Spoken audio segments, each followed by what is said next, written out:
Hi, I'm Heidi Villegas with Healing Harvest Homestead, and I am out in the garden right now. I'm gathering tons of tomatoes. So lots and lots of really yummy tomatoes.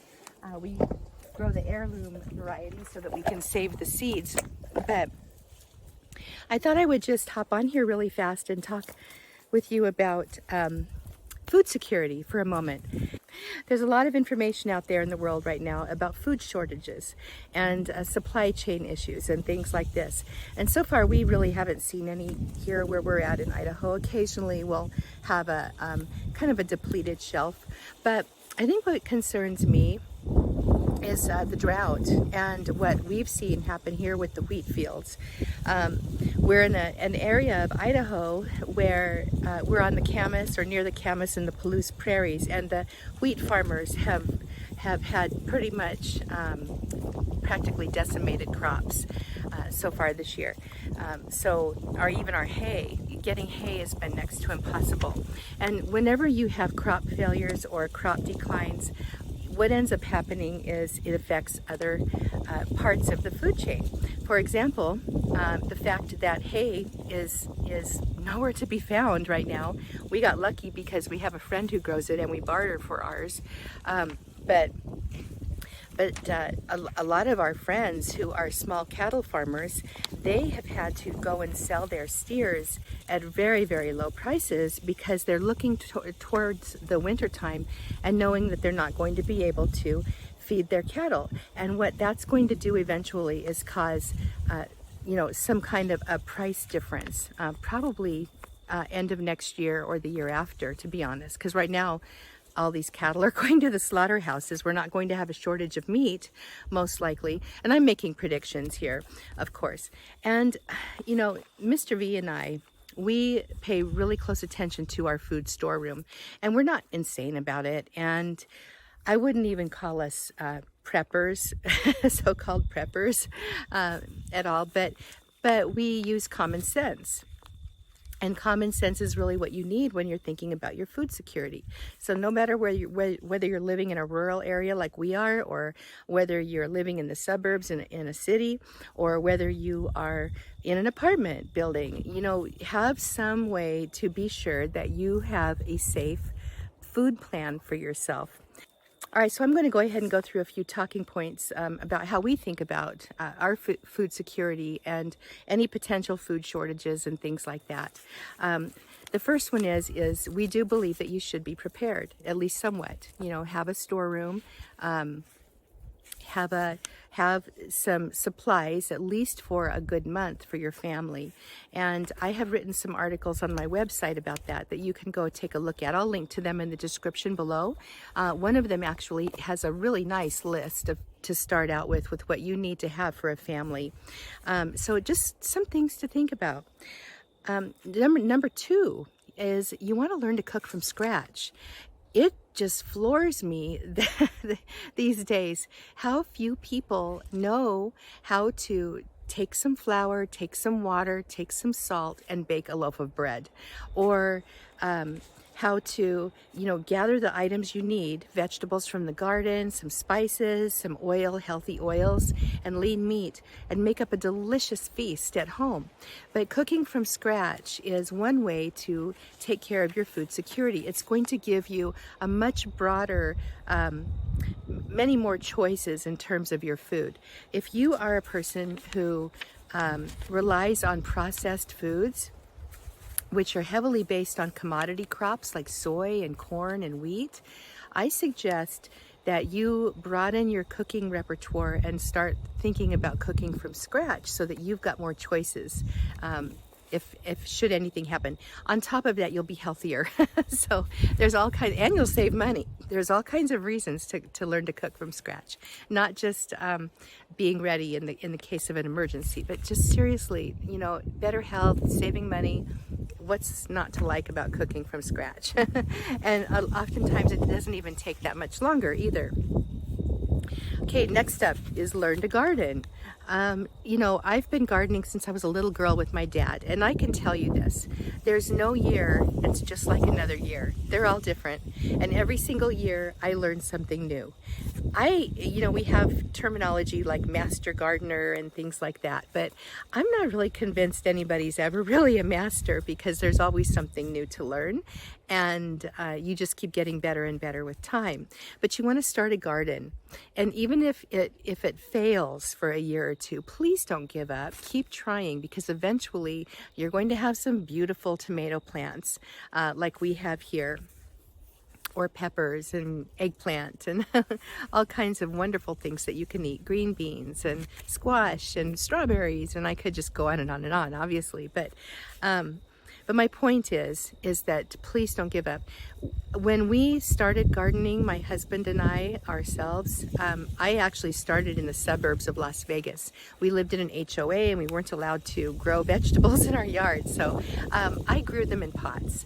And so it was non-invasive to the yard, and I could hide them if need be. So, but after that, when we moved off-grid to Cold Creek, which was in the mountains of southern Nevada, Zone 5B was the garden zone. I had to learn a whole new different way of gardening in a different zone. And our garden the first year was, it struggled.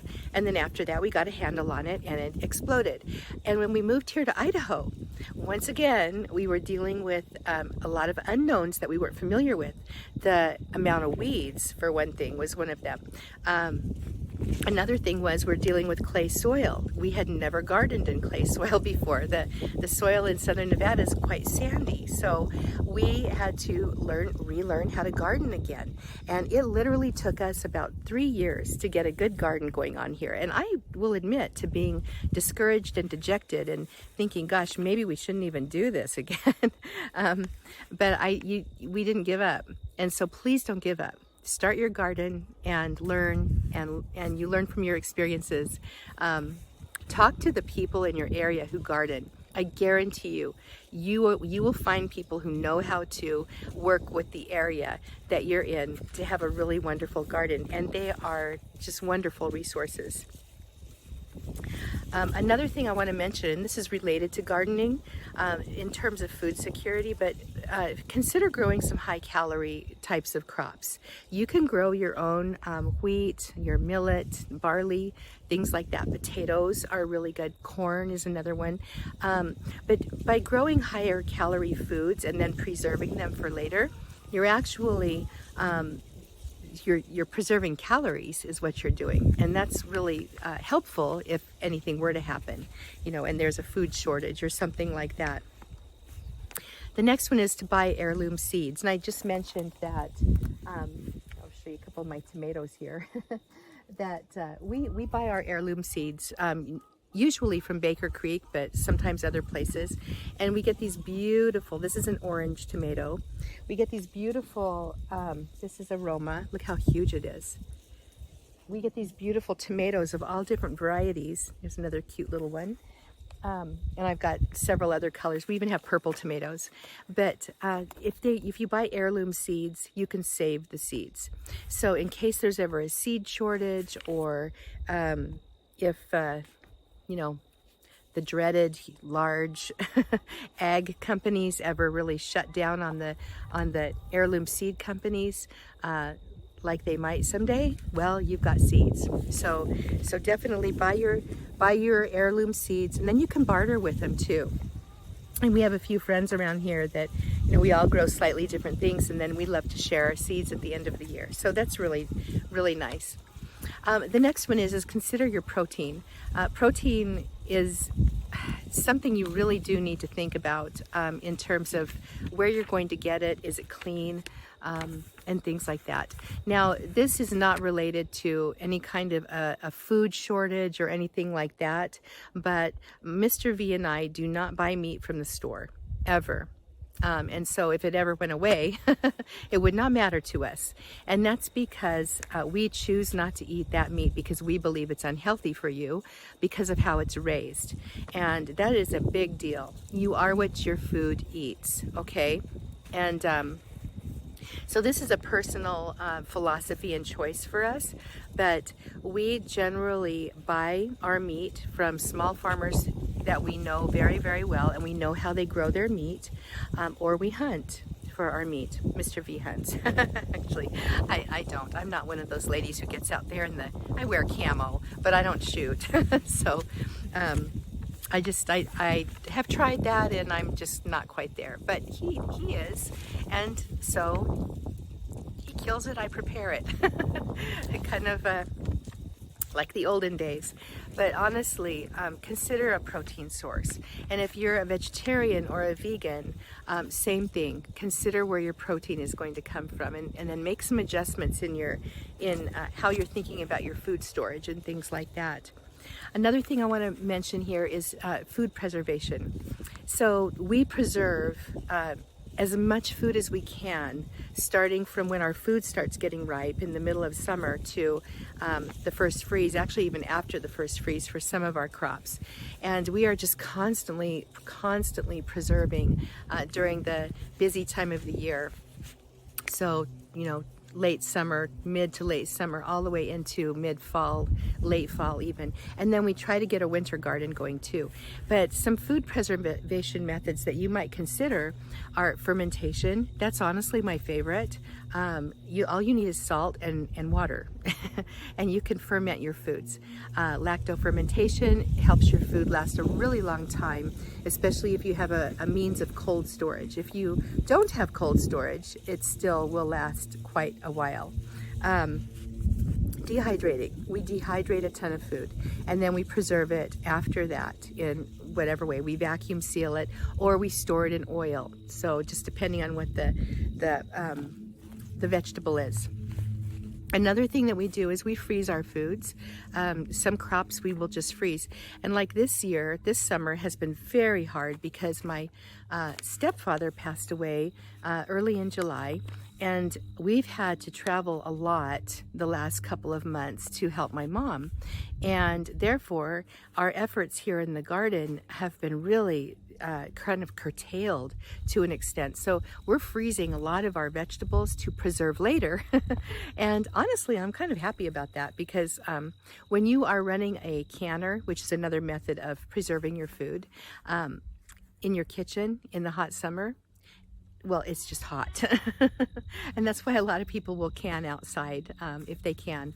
But yeah, I'm thinking, maybe we should just do this every year and can our foods during the winter.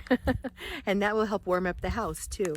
But anyway, canning, fermenting, dehydrating, freezing, salting your food is another method of preservation. But you need to think about the ones that are good for you. We all have our different favorites. I have friends, as a matter of fact, that the only kind of preservation that they do is canning. That's it. But I do believe that you should have like a variety. I think, number one, it's healthier, and number two, you've got different foods being stored in different ways, and so you're likely to always have a food source that way. Another thing that you can do is to forage for edible foods and also your medicines. And medicine, herbal medicine, is another topic altogether. It's a love of my heart. I love herbal medicine, and we grow all of our medicine here pretty much. I don't really have to buy very much in terms of my medicinal herbs. But let me just say right here, if you want to take my free 5-day Herbal Foundations email course, I'll put a link below. It's really good. It'll get you started, and there's remedies and things you can start making right now. Another thing I have for you, if you want it, is an herbal remedy guide plus a cheat sheet. And I'll put links in the description below for you. But you might want to consider starting to grow some of your own foods and medicinals. And a lot of plants have crossovers. A lot of our medicinal foods are also our edible foods, like, for example, our culinary herbs and things like this. And they're very easy to grow. If you're growing your own culinary herbs, you've got a little food source there, plus a medicinal source as well. So If you're not growing, you might want to check your area for things you can forage, because I guarantee you there are plants in your area that you can forage for both food and medicine. I'm coming from the Mojave Desert of 50 years, and one of my favorite things to do is get out there in the desert, which everybody thinks nothing grows in the desert, which is not true, and do some foraging. Here in Idaho, I counted them up one day, and I think there's probably more that I'm forgetting, but I counted up 97 medicinal and or food herbs on our property that we can either forage or that I grow. And it's just so empowering to know how to use the plants that are at hand in case anything were to happen. The next thing I'm going to mention is again, this is going back to more like homesteading. If you have children, you probably should consider a dairy source. You don't really have to, I think, but having it on hand is useful. And you can always buy the dried and powdered milk and store that too. It's easy to store, and if you buy it in the number 10 cans, it will store for literally decades. So you want to be thinking about that too. And again, I will link to that article on my website that I have it's a whole list of things to consider. So you can actually use it as a checklist if you want to. In fact, I have another checklist on my site. It's an emergency checklist that you should have of items that you should have in your house, and it's printable. So I'll link to that article, and then there's a link you can go to in the article to go get that checklist. And yeah, but the thing is, you know, we are ultimately responsible for ourselves. Many people in our society today want to believe that the government's going to be there to bail us out. And the fact of the matter is we're kind of on our own, you know, when it comes to it. And this is why gathering with your neighbors in your community, talking about things, having a plan, getting a barter system together of some kind that you can use in the future or even right now. There are things that we can all be doing right now to take a little more responsibility for our food security. And if there is ever a food shortage again, like there was last year, which was very frightening to a lot of people, then you're ready. So I'm not talking about going to, you know, insane measures to, you know, hoard and stock up. I'm not talking about that at all. I'm just talking about having some common sense around the topic and being a little bit thoughtful about it too, because that's just going to help everybody, okay? All right, I'm Heidi Villegas with Healing Harvest Homestead, and I hope that you will grab your herbal remedy guide or sign up for my free Herbal Foundations course, or both if you want. And I will see you in another video. Bye-bye.